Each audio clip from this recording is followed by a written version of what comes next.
All right, let's just dive right into this. Welcome, everyone, to today's Explainer. We're going to be taking a deep dive into an absolutely crucial chapter in human ecology and family sciences. We're talking about how society actually steps up to care for its most vulnerable people. We often completely take our basic support systems for granted, right? But what actually happens when those systems totally break down? Well, in this explainer, we're going to unpack the essential support services, institutions, and programs that are purpose-built for children, youth, and the elderly. We'll be digging into the hard data, clarifying some definitions, and looking at the real-world solutions that essentially build our societal safety net. So, I really want you to think about this question right out of the gate. Who steps in when a family cannot? Literally, the family is the baseline unit of our society. Its main job, its chief function, is to look after its own, from the youngest kids all the way up to the grandparents. And in a perfect world, members pitch in and meet each other's needs. But let's be real, a family can't always provide every single specialized service out there. So what happens when a crisis hits or systemic poverty means a family can't even secure basic daily survival? That is exactly when the state, the broader society, and specialized institutions absolutely have to step in.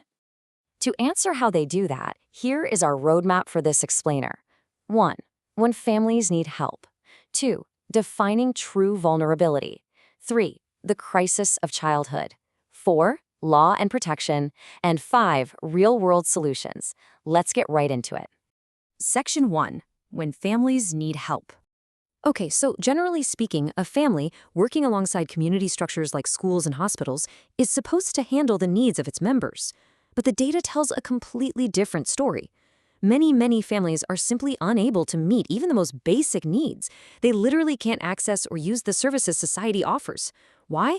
Well, for a whole bunch of reasons. But the biggest one is just a severe lack of resources, specifically money. It really turns into this brutal battle of the family unit against systemic poverty. Just look at this staggering statistic. According to the Planning Commission of India back in 2011 to 2012, 29.5% of the population was living below the national poverty line. That is nearly a third of the country struggling with absolute, widespread poverty. Now, combine that with the fact that less than 30% of the population even has access to adequate sanitation, and less than half of all births are conducted by trained attendants. When you put that all together, you get a picture of immense hardship. This lack of basic infrastructure leaves countless people, isolated elderly folks, abandoned youth, and especially little kids totally on their own. It makes outside intervention not just helpful, but completely mandatory. Moving on to Section 2, defining true vulnerability. We toss the word vulnerable around a lot, don't we? But what does it academically mean in this specific context? Basically, vulnerable refers to those persons or groups in a society who are way more likely to be hit hard by adverse circumstances.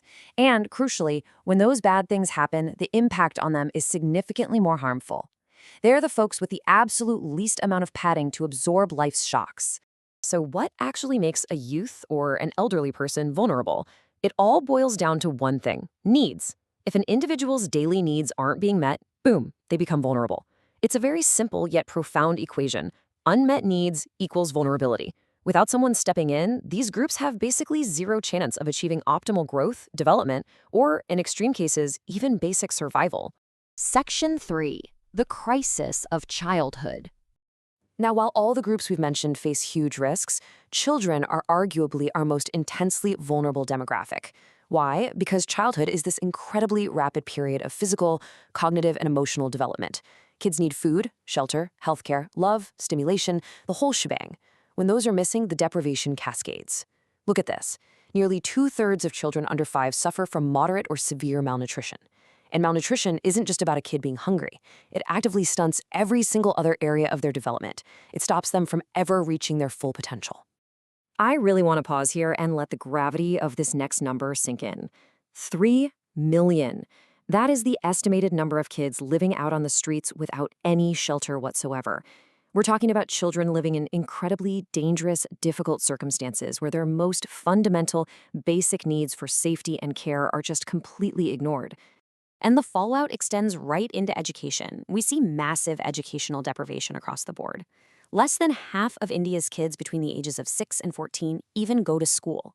If you look at even younger kids, only 1 in 3 preschoolers gets to access any kind of early learning program. And here's the real kicker. A little over 1/3 of the children who actually enroll in Standard 1, manage to make it to Standard 8. The rest? They drop out. So where do those kids go when they drop out? Often, they go straight to work. Official government estimates put the number of working children in India at about 17 million. But the World Bank's high-end estimate, it is a staggering 44 million child laborers. 44 million! This really highlights the severe crisis of childhood for those trapped in poverty, and it absolutely proves why state intervention isn't optional, it's a requirement. Section 4. Law and Protection. So what is the government actually doing about this? Well, we have to look at the legal frameworks designed to protect these millions of at-risk kids. India's primary legal response here is the Juvenile Justice Act of 2000. And the crucial takeaway here is that this act aligns perfectly with the Global Child Rights Convention. It takes a really child-friendly approach, totally focusing on the developmental needs and the best interest of the kids to get them ultimately rehabilitated. What's really smart about this act is how it organizes its approach. It splits things into two very distinct categories of children. On one hand, you have kids who are in conflict with law. These are often referred to as juvenile delinquents who are accused of a crime. On the other hand, you have kids who are in need of care and protection. The law officially recognizes that so many of these kids are just victims of their brutal environments, and they need a totally different approach when it comes to treatment and prevention. So who exactly falls into that second bucket? The law explicitly spells out who is in need of care and protection. It includes runaway or abandoned kids without a home. It covers children stuck with unfit guardians where there's a serious risk of neglect. It includes victims of abuse, torture, or human trafficking, mentally or physically challenged kids who don't have anyone to support them, and of course, those rescued child laborers we talked about earlier. By clearly identifying these specific vulnerabilities, institutions know exactly who to target with their help. And finally, Section 5. Real-world solutions.